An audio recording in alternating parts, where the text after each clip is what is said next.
যেই খবরটা নিয়ে খুব আলোচনা হচ্ছে বাংলাদেশের গণমাধ্যমে এসেছে যে ভারতে বসে রাজনৈতিক কর্মকাণ্ড চালাতে পারবেন না শেখ হাসিনা, এটি মোদী সরকারের সিদ্ধান্ত।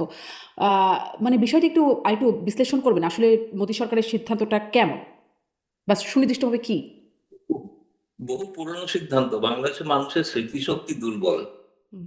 কারণ যখন মনে আছে হাদি হত্যার পরে বাংলাদেশ একটা কড়া বার্তা এবং পাঠিয়েছিল ভারত সরকারের কাছে, পররাষ্ট্র মন্ত্রী তখন একটা লিখিত জবাব দিয়েছিল।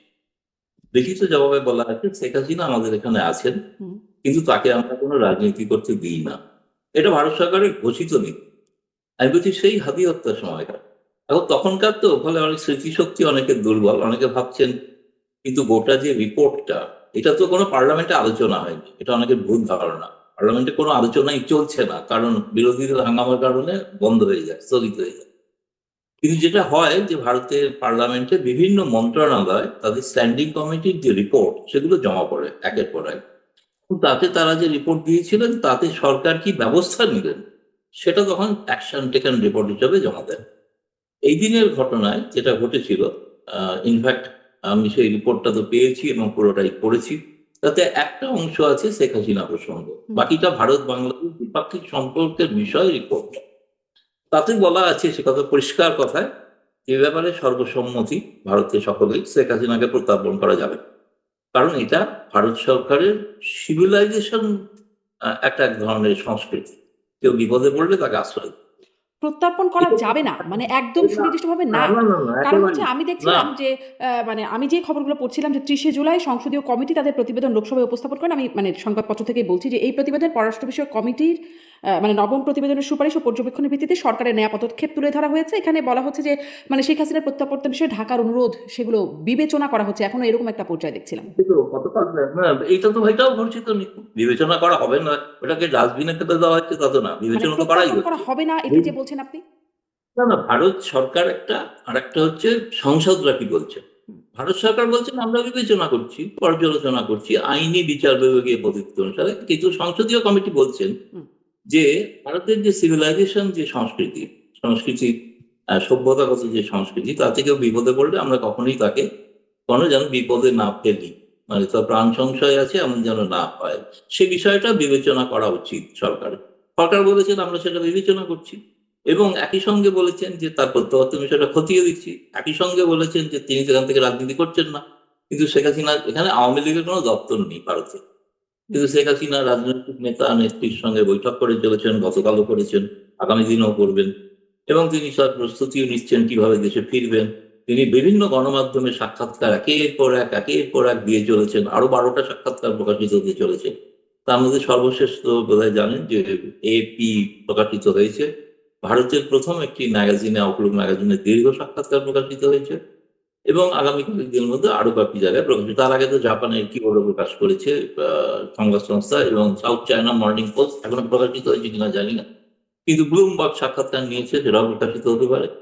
ফলে তিনি তো দেখুন, তিনি সাক্ষাৎকার দিয়ে যাচ্ছেন, চলছে, এবং তিনি নেতা নেত্রীর সঙ্গে বৈঠক করছেন, তার যেটা স্বাভাবিক যেটা করার কথা সেটাই করছেন। কিন্তু আমরা বলছি তিনি রাজনীতি করছেন।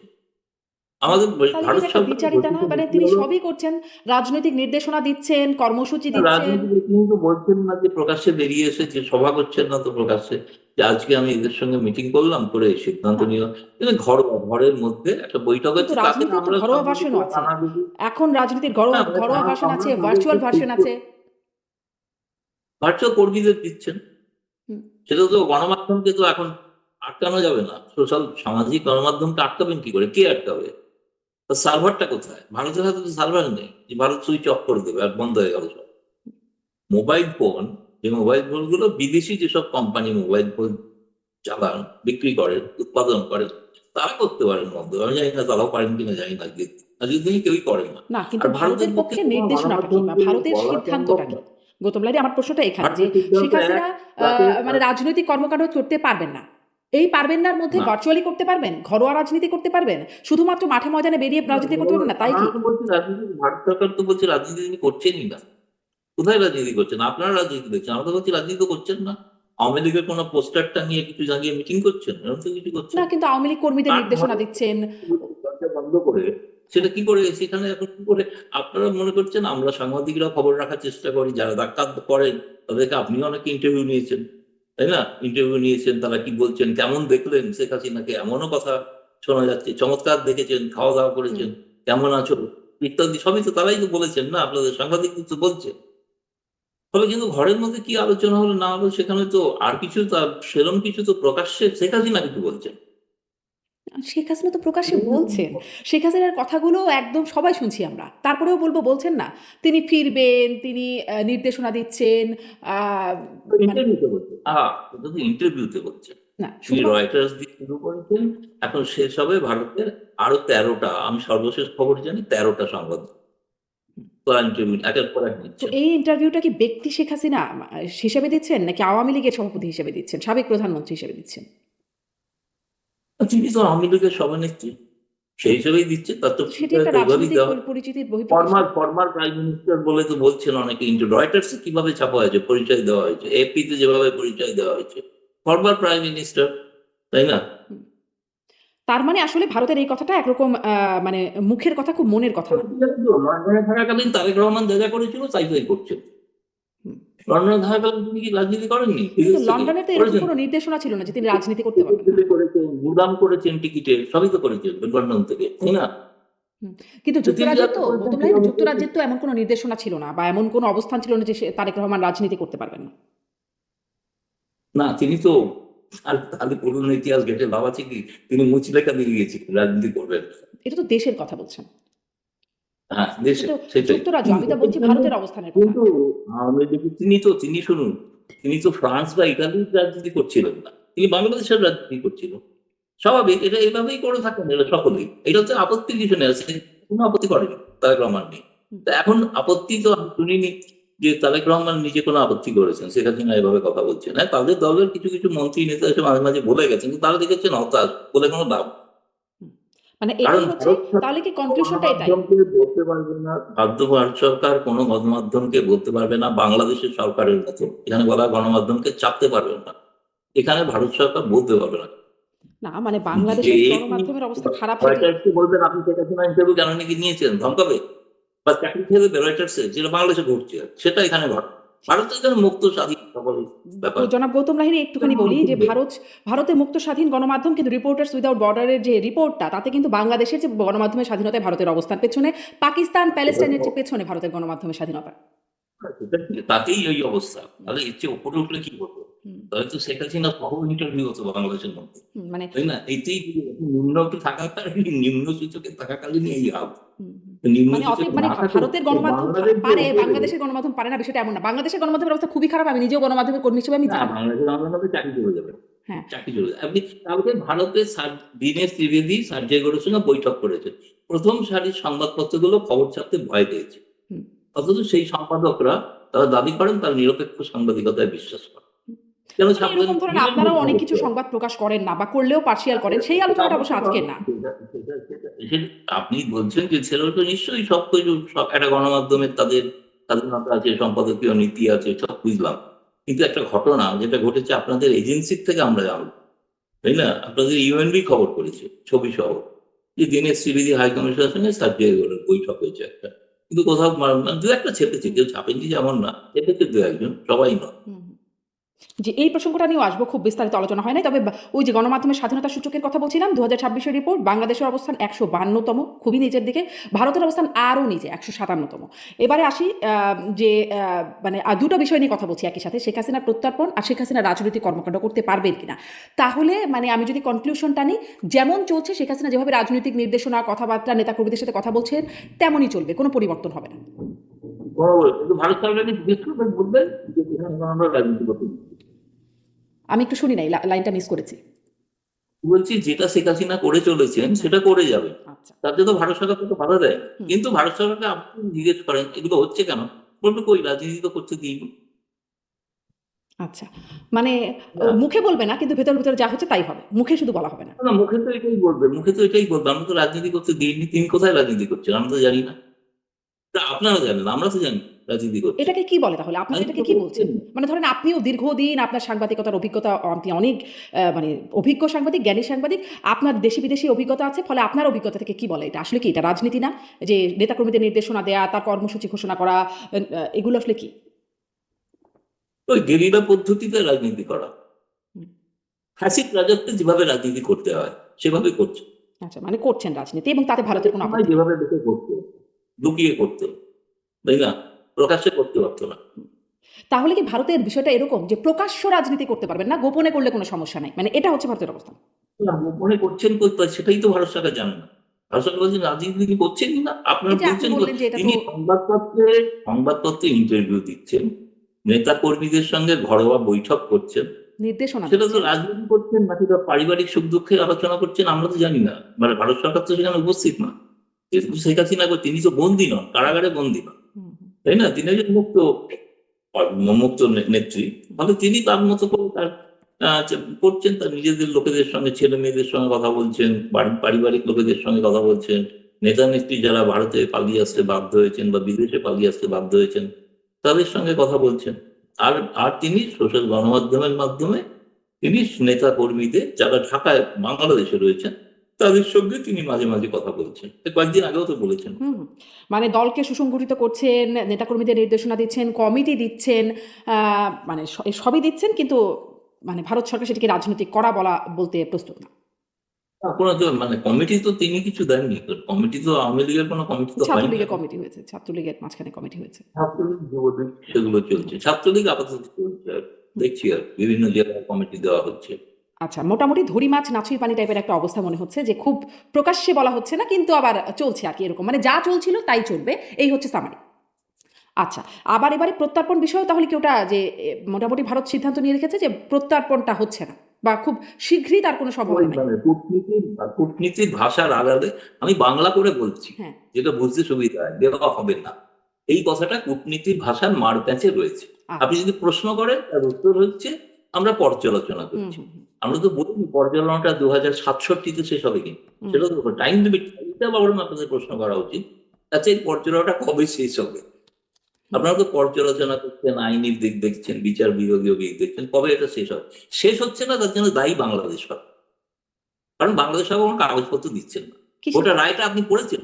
যেটা ফাঁসির রায় হয়েছে আপনি পড়েছেন কখনো? না কোনো পুরো রায় ওয়েবসাইটে পড়িনি। পেয়েছেন? কিন্তু গণমাধ্যমের খবরটা শুধু কেন পড়লাম। নেই? হ্যাঁ, কেন নেই? হুম, তাদের তো ইংরেজি বানান ভুল আমি জানি, আমার কাছে আছে। হুম, তাদের তো ইংরেজি বানান ঠিক করে দেখেন। ওটা কারেক্ট করতে গিয়েও ধীরে হাস্যাস্পদ হবে। এইজন্য দায়ী। এইজন্য প্রকাশই করছেন। হুম, হুম, ওই ৩-৪ লাইন প্রকাশিত হয়। যেরকম আপনাদের ৩-৪ লাইন ছাপা হয়েছে। শেখ হাসিনাকে রাজনীতি করতে দেওয়া হবে না। পুরোটা ছাপা হয়। কিন্তু পুরোটা তো প্রকাশ্যে ভারতের পার্লামেন্টে জমা পড়েছে। এটা ওপেন ডকুমেন্ট। এরকম নয় যে কোনো গোপন ডকুমেন্ট। এটা প্রায় ধরুন ২০০-২৫০ পাতার ডকুমেন্ট। তাতে বিভিন্ন ক্ষেত্রের যে বিষয়গুলো আছে সেগুলো তবুও দেখলাম একটা বাংলা কাগজ আজকে ছেপেছে বাংলাদেশে যে ভারত বাংলাদেশের সম্পর্কের মূল ভিত্তি হলো ৭১-এর মুক্তিযুদ্ধ। অর্থাৎ সেই বঙ্গবন্ধুর সময়। সেই সময়ের ধারাবাহিকতা হবে বাংলাদেশ ভারত সম্পর্কে অন্যতম মাপকাঠি। যেটা রিপোর্টে রয়েছে আপনাদের কাগজে ছাপা হয়েছে, বাংলাদেশের কাগজে প্রথম শ্রেণীর কাগজে ছাপা হয়েছে। হুম। আম অনেক কাগজ ছাপতে সাহস পায়নি। হুম, একটু ওই ৭১। হ্যাঁ, একটু সাউন্ড কম আসছে। এটা কি কোনো বাড়ানোর সুযোগ আছে? ও আচ্ছা, আচ্ছা। না সরি, তাহলে কোনো কারণে আমি জানি না কেন কম আসছে। আচ্ছা। এটা কি মানে পাখার কোনো আওয়াজ আসছে? না পাখার কোনো আওয়াজ আমি পাচ্ছি না যদিও কিন্তু একটু মনে হচ্ছে কি একটু হালকা করে শোনা যাচ্ছে। আরেকটু ভালো শোনা যায় ও সাধারণত। আচ্ছা, আচ্ছা, আচ্ছা। জানি না। আমি তাহলে একটু কাছে থেকে বলব কি? হ্যাঁ, আমি আপনি যদি মানে খুব মুভ হেডফোন না তো করেন আমার তাহলে মনে হয় আসলে ঠিক আমরা শুনতে পাবো। যদি মুভ না করে কথা বলেন হয়তো একটু কষ্ট হবে তারপরেও।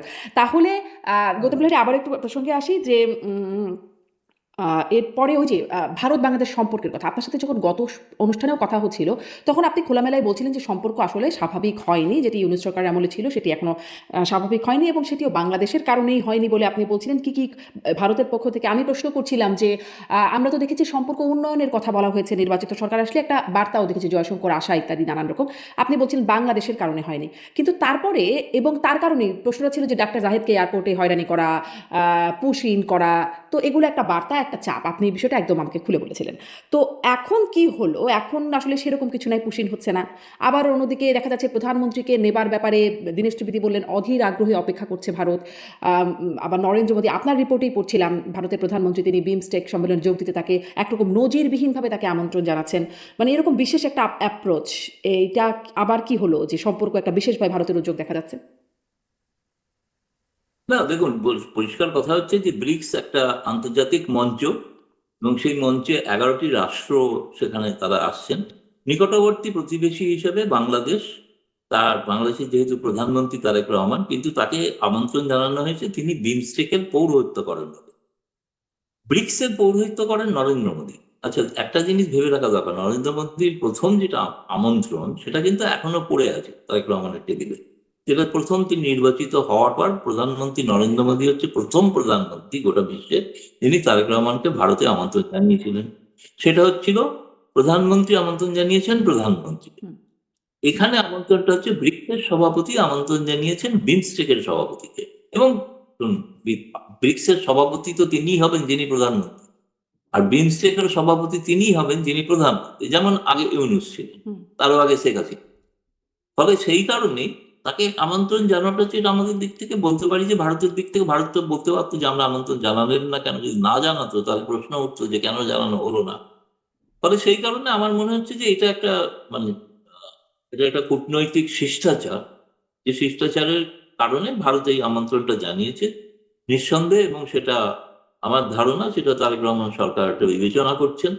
এবং সেপ্টেম্বরের 11-12-তে যে সম্মেলন দিল্লিতে হবে, শিখর সম্মেলন, যেখানে চীনের প্রেসিডেন্ট আসবেন, রাশিয়ার প্রেসিডেন্টের আসার কথা আছে, ইরানের প্রেসিডেন্ট আসছে।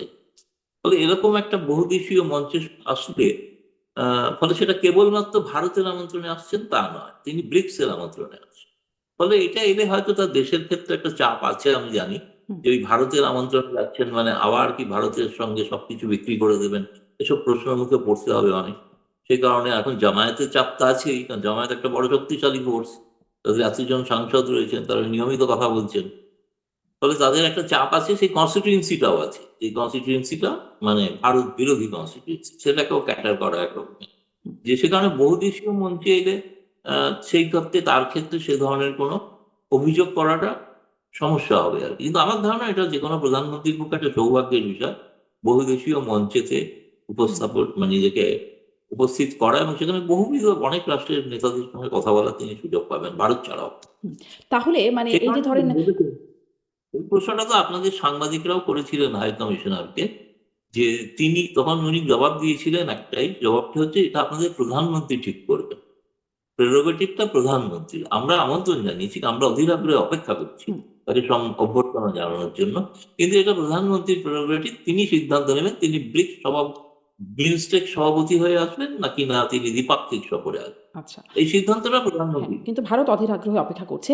এই বিষয়ে গত মাসে জুনের সম্ভবত ২০ তারিখ বা ১৯ তারিখে প্রধানমন্ত্রী পররাষ্ট্র বিষয়ক উপদেষ্টা, বাংলাদেশের প্রধানমন্ত্রী পররাষ্ট্র বিষয়ক উপদেষ্টা হুমায়ুন কবির তিনি বলছিলেন যে পরিবেশ সহায়ক হলে টেম্পারেচার ডাউন মানে উত্তাপ কমলে ভারতেও সফর করবেন প্রধানমন্ত্রী।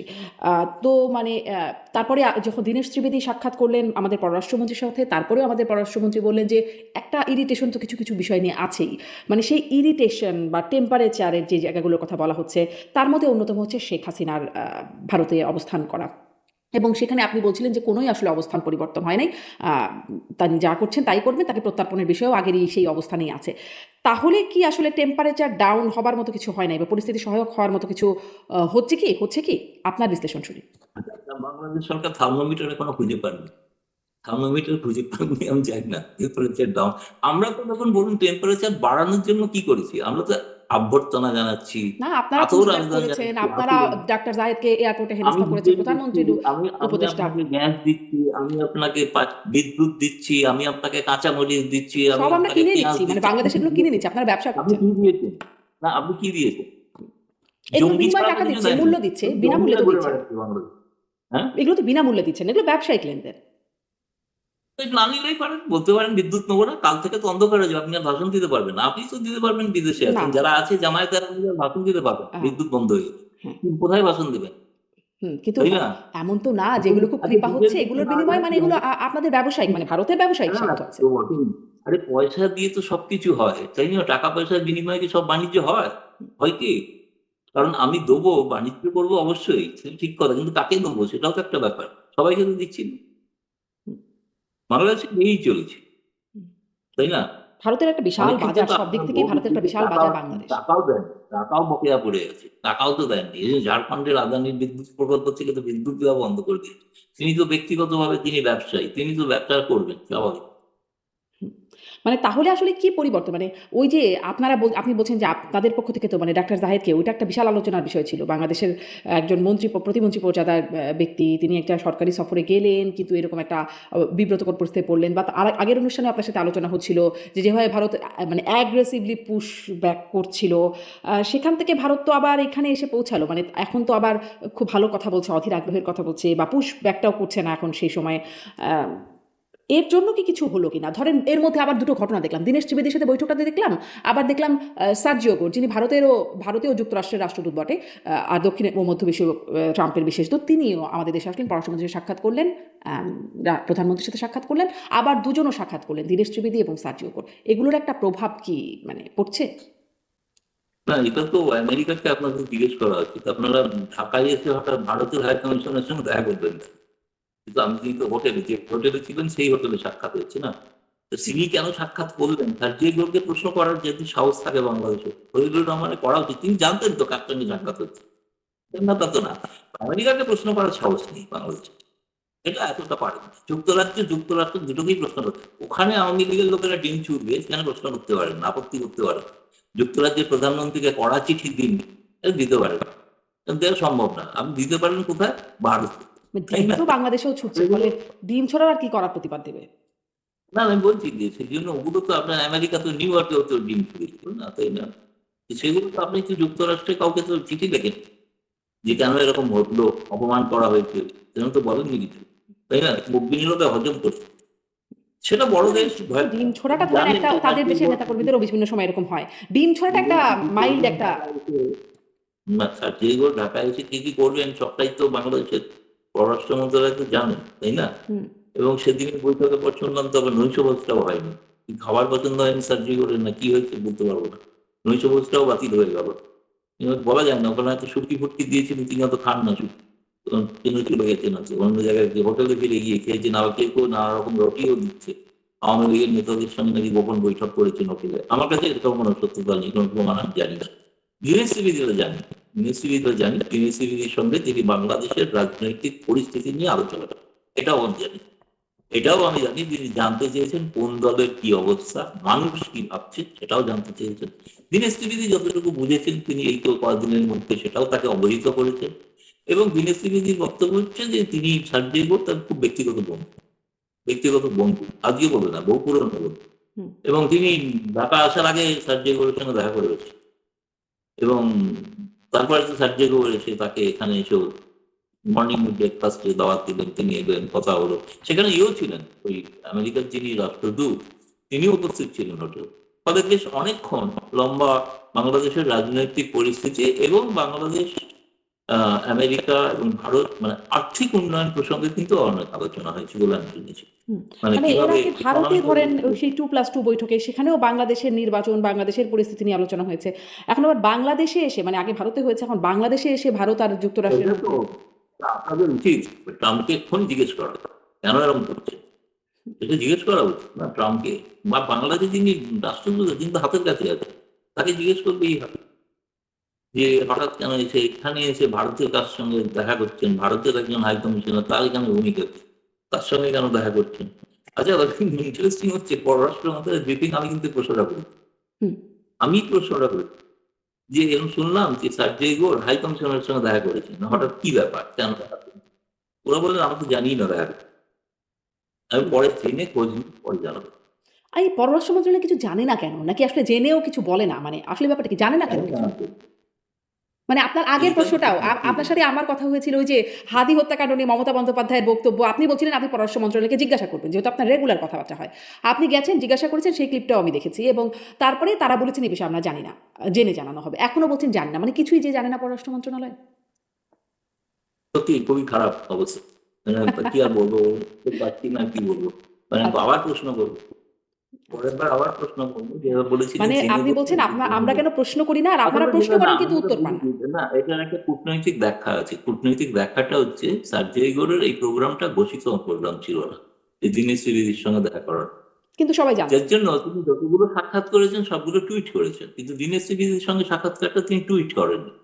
সেই জন্য ভারতের পররাষ্ট্র মন্ত্রী আমাদের বলছে কোনো রেকর্ড নেই বৈঠকটা হয়েছে, এটা বলছেন বাংলাদেশের মিডিয়া চেপেছে, হুম। তাদের এজেন্সি চেপেছে, যেটা বুঝলাম। কিন্তু আমাদের কাছে প্রমাণ কি যে তিনি চেপেছেন, তিনি কিছু বলেছেন, সার্জে গৌর কোথাও তিনি বলেছেন টুইট, বা দীনেশ ত্রিবেদী টুইট করেছে, দুজনে কেউই করেননি, অথচ দুজনেই বৈঠক করেছেন। কিন্তু আমি জানি, আমি আবার সরাসরি হাই কমিশনারকে একটা প্রশ্নও পাঠিয়েছি হুম।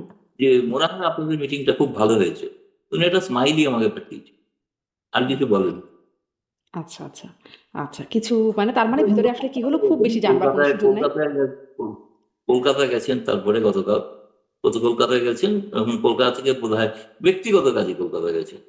মানে অনেকদিন চলে আসার পর অনেককাল তার তো ওখানে নানা রকম একটা তার সংসার টংসার কি সব কলকাতায় ছিল, বলে সেসবের কিছু কাজে গেছেন, আবার বোধহয় আজকে রাতে বা কালকে সকালে আবার টাকা ফিরেছেন। আচ্ছা। আর আমি ভেবেছিলাম যে তিনি বোধহয় পররাষ্ট্র মন্ত্রণালয়ের সঙ্গে কোনো আলাপ আলোচনা করতে এসেছেন, হয়তো দিল্লি আসবেন, দিল্লি এসে দেখা হবে। কিন্তু আমি পরে খোঁজ নিয়ে জানলাম না, তিনি যদি পররাষ্ট্র মন্ত্রী বললো না, উনি তো দিল্লি আসেননি আর আমরাও রাখিনি, উনি ওনার ব্যক্তিগত কাজে কলকাতায় গেছেন। আচ্ছা। আরেকটা প্রসঙ্গে একটু যাই। মানে ওই যে রেকর্ডের কথা বলছেন, যেখানে রেকর্ড আছে সেটা আপনারা মানে ভারত সরকার দেখছে না। ওই যে টুইট করে নাই বলে রেকর্ড নাই বলে জানে না। আর এখানে মানে আওয়ামী লীগের ক্ষেত্রে শেখ হাসিনার যাবতীয় রেকর্ড আছে অফিসিয়াল ফেসবুক পেজে অনেক বক্তব্য আছে কিন্তু সেগুলো আবার ভারত সরকার দেখে না। ওটা ঘরোয়া বা ভার্চুয়াল বলে ওটা। মানে ভালো প্রশ্ন করেও কতটুকু জানা যায় সেটাই হচ্ছে মানে গণমাধ্যম কতটা উদ্ধার করতে পারছি আমরা সেটাই হচ্ছে একটা জায়গা। এখন একটু শুনি যে ভারত মানে শেখ হাসিনা যিনি ঘোষণা দিয়েছেন ডিসেম্বরে তিনি ফিরবেন, আগেও ফিরতে পারেন বলে আলোচনা হচ্ছে। সেখানে আসলে ভারতের অবস্থান কিছু আছে কিনা? যেমন শেখ হাসিনা যখন গেলেন তখন বাংলাদেশ থেকে তাকে বাংলাদেশের মানে হেলিকপ্টার সেনাবাহিনীর বিমানে তিনি গেলেন, করে গেলেন তিনি সেখানে কিন্তু সামরিক বিমানে। কিন্তু ভারত অ্যারেঞ্জমেন্ট ছিল, ভারত তাকে রিসিভ করলো বা তার সেই পুরো গ্রিন সিগন্যালেই সেখানে গেল। এখন আসলে ভারতের ভূমিকা কি হবে আসার ক্ষেত্রে, যখন তিনি বলছেন ডিসেম্বরে ফিরবেন, আত্মসমর্পণ করবেন? সেটা তো ভারত সরকার আবার আপনার পরে কোনো একদিন আপনাদের ওখানে হেডলাইন হবে, চর্চা হবে, খুব আলোচনা হবে। সেটা হচ্ছে ভারত সরকার তো ঘোষিত সিদ্ধান্ত, তিনি যা চাইবেন সেটার ব্যবস্থা করে দেবেন। বলেছেন না তিনি আমাদের এখানে আছেন। এখন তিনি আমাদের নীতি হলো, তিনি এর আগে বলেছেন অফিসিয়াল ব্রিফিং এ, আমি বলছি কোনো মানে অফ দ্য রেকর্ড না। সেটা হচ্ছে তিনি যা চাইবেন সেটাতে ভারত সরকার সহায়তা করবে, এটা তো ঘোষিত নীতি ছিল। কিন্তু সেদিন এই প্রশ্নটা হওয়ার পরে পররাষ্ট্রমন্ত্রী মুখপাত্র যে জবাব দিয়েছিলেন, জানি না আপনি দেখেছেন, সেই প্রশ্নের উত্তরে তিনি বলেছিলেন যে আমরা তো আমাদের কাছে তো একটা বন্দি প্রত্যর্পণের রিকোয়েস্ট এসছে, আমরা যাই সিদ্ধান্ত নেবো সেটা সেই অনুযায়ী সিদ্ধান্ত নেবো। সেরকম তিনি বলেছেন। আচ্ছা, এই প্রশ্নটা সর্বশেষ ইন্টারভিউতে শেখ হাসিনাকে প্রশ্ন করেছিল এএফপি, যে আপনি তো বলছেন কিন্তু পররাষ্ট্র মন্ত্রণালয় ভারতের থেকেই জবাব দিয়েছে। তিনি বলছেন পররাষ্ট্র মন্ত্রণালয় তো স্বাভাবিক, তাদের পক্ষে তো সময় লাগবে এসব বিচার বিবেচনা করতে, এতটা তো প্রয়োজন নেই, কারণ এখন তো আমি নিজেই ঠিক করেছি যাবো, হুম। বলে আর বৈশ্ব এক্সট্রাডিশনের কি প্রয়োজন, আমি তো নিজেই নিজেকে এক্সট্রাডাইট করছি ভারত বলছে। হুম। এটা তিনি সর্বশেষ ইন্টারভিউতে বলেছেন। আগামী কাল পরশুর মধ্যে আরো কিছু বেরোবে, তাতে যদি কোনো লাইন চেঞ্জ হয় তখন জানাতে পারবো। আপাতত তারও ঘোষিত সিদ্ধান্ত হচ্ছে তিনি ডিসেম্বরে যাবেন। আচ্ছা, তাহলে কি কিভাবে বিষয়টা যাবেন সেটা এরকম অবশ্যই যে বলবেন। স্বাভাবিকভাবে ভারতীয় যে মানে সাধারণ নাগরিকদের পরিবহনের কোনো বিমানে করে তিনি টিকিট কেটে তিনি বাংলাদেশে ঢুকে পড়বেন এইরকমই? মানে এতই সিম্পল? আর সেটা তো যদি টিকিট কেটে দেয়ও, তিনি যদি গেলেন বিমানে, কিন্তু প্রশ্ন হচ্ছে সেই বিমানে আবার বাংলাদেশ সরকারকে তো সেইভাবে তাকে গ্রহণ করতে হবে যে ওই ট্রাভেল ডকুমেন্টটাকে তারা অ্যাকসেপ্ট করবেন কি করবেন। সেটা নিশ্চয়ই যাওয়ার আগে একটা দুদেশের সরকারের মধ্যে আলাপ আলোচনা হবে, যেমন তিনি যখন ঢাকা ছেড়ে ভারতে এসেছিলেন তখন দুদেশের সর্বোচ্চ স্তরে, সেনাবাহিনীর সর্বোচ্চ স্তরে আলোচনার পর সিদ্ধান্ত হয়েছিল। এখানেও আমার মনে হয় ফেরার আগে তিনি যখন দেশে প্রত্যাবর্তন করবেন তখনও সেই ধরনের একটা আলাপ আলোচনা হওয়ার সম্ভাবনা আছে। এখন ভারতে তিনি আসলে ঠিক কি স্ট্যাটাসে আছেন? তিনি কি গৃহবন্দী অবস্থায় আছেন, আশ্রিত অবস্থায় আছেন নাকি অতিথি আর অবস্থায় আছেন? মন্ত্রী তো তিনি, যে কোনো সাবেক প্রধানমন্ত্রী, আমাদের দেশের সাবেক রাষ্ট্রপতিরা যেভাবে থাকেন ঘেরাটোপের মধ্যে, টপ লেভেল সিকিউরিটি, যেটাকে জেট বা সিকিউরিটি বলা হয়, 2-3 লেয়ারের সিকিউরিটি, সেইভাবে সবাই যেখানে আছেন। অন্য প্রধানমন্ত্রীরা যেভাবে, ভারতের প্রাক্তন প্রধানমন্ত্রী এখন জীবিত বলতে একমাত্র দেবেগৌড়া, তিনি তারও একই ধরনের সিকিউরিটির ব্যবস্থা, চাইলে যখন তখন এবং যার কাছে যাওয়া যায় না, দেখা করা যায় না বিশেষ অনুমতি ছাড়া। প্রাক্তন ধরুন রাষ্ট্রপতি আছেন, আপনি যদি দেশে দেখে যান তিনি যে বাড়িটায় থাকেন তার আশেপাশে চতুর্দিকে সিকিউরিটি, আপনি যেতে পারবেন না, মনে হবে তাহলে কি সেই প্রাক্তন রাষ্ট্রপতি কি গৃহবন্দী? মানে সিকিউরিটির জালে গৃহবন্দী, সেটা হলে হতে পারে, কিন্তু তিনি তার বাকি স্বাভাবিক কাজকর্ম মানে সবই করছেন। তিনি কি বের হতে যেটা পারবেন? তিনি কি বের হতে পারবেন? তিনি তার কাজকর্ম করতে পারবেন?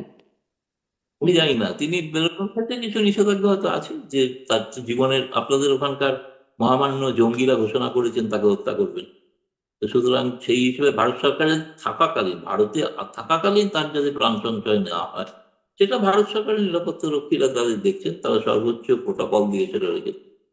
হুম, কিন্তু তার সঙ্গে তো এখন পর্যন্ত প্রায় শখানেক নেতার দেখা হয়ে গেল, হুম, হুম, তাই না? তার দু চারজনকে তো ইন্টারভিউ আপনিও নিয়েছেন, জি। কিন্তু আরো তো গতকালও হয়েছে না, অনেক কাউন্সিলর, ঢাকার স্বরাষ্ট্রমন্ত্রী আবার এসেছিল, স্বরাষ্ট্রমন্ত্রী একটা লিস্ট করছেন কারা কারা যাবেন সঙ্গে, আর কোন কোন মিডিয়া যাবে, সেটা একটা লিস্ট হচ্ছে। সৌভাগ্যক্রমে চেষ্টা করছি যাতে আমিও যেতে পারি। কোথায় যাবেন? মানে আমি আর মিস করে গেলাম কিনা। কোথায় সেটার জন্য যেদিন যাবেন, সেদিন যদি সঙ্গে মিডিয়া নিয়ে যাবেন আর কি, ফলে মিডিয়া হিসাবে আমিও সেই দলে থাকতে চাইছি। আচ্ছা, আমি আবেদন করি তো, আমি যেতে চাই। আচ্ছা, আচ্ছা। জি, স্পষ্ট। তাহলে আমার একদম কথা শেষ। আরো অনেকেই বলছেন, হ্যাঁ? আমার মতো প্রায় শখানেক সাংবাদিক করেছে, আচ্ছা। মানে তারা আমি তো পশ্চিমা,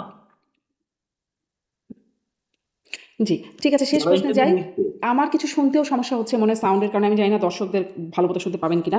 শেষ প্রশ্নে চলে যাই যে তাহলে আপনার বিশ্লেষণ কি? আপনি তার ইন্টারভিউ করেছেন, আপনি সরকারের সাথে কথা বলেন, পররাষ্ট্র মন্ত্রীর সাথে নিয়মিত আপনার অ্যাক্সেস আছে, কথা বলেন। ফলে সব মিলিয়ে বাংলাদেশের অবস্থানটাও আপনি দেখছেন। এখন আপনার বিশ্লেষণ কি? ডিসেম্বরে কি শেখ হাসিনা ফিরতে পারবেন দেশে? বা ফিরবেন? দেখুন, আমি তার ঘোষণার উপরই ভরসা করছি, তাই না? সেটাই একমাত্র সোর্স। কারণ তিনি যদি ঘোষণার পরে না ফেরেন, সেটা তো তার বিষয়, তখন তো মনে হয় আরো কিছু আলোচনা করা যাবে। হুম, এখনো পর্যন্ত তিনি ফিরবেন, এটা তার সিদ্ধান্তে তিনি অটল। তাতে যাই হোক, কিন্তু বলেছেন না, মৃত্যু পর্যন্ত হতে পারে, তাহলেও ফিরবেন বলেছেন। হুম, হুম। আমি নেতাকর্মীরাও কি সেটাকেই তেমনই ধরছি। বলছেন? আমার একই মনে লাইনে হয় না কথা যে বলছেন? নেতাকর্মীরা আমার যারা মনে আছেন। হয় না তিনি যেটা বলেন সাধারণত সেটাই করে থাকেন, সেটাই করবেন না। আচ্ছা, মোটামুটি বুঝলাম যে তাহলে আপনার মনে মানে তিনি যেহেতু বলছেন ফিরবেন, আপনি মনে করছেন যে সেটাই হবে, ডিসেম্বরে ফিরবেন। দেখা যাক কি হয়। মাঝখানে আরো অনেকগুলো প্রক্রিয়াগত বিষয় আছে।